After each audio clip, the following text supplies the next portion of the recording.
Today on How To Blinds, we'll be showing you how to replace a broken chain on your vertical blinds.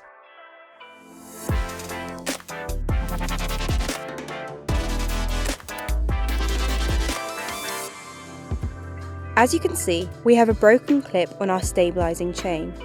So, we're going to start by detaching the chain from the weights.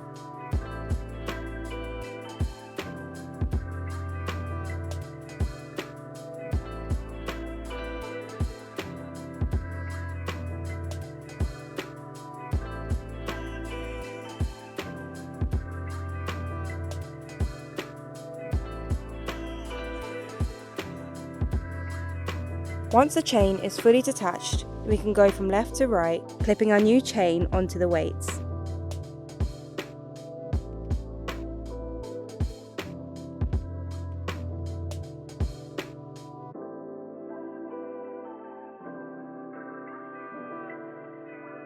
Once done, we can double check the operation of the blind.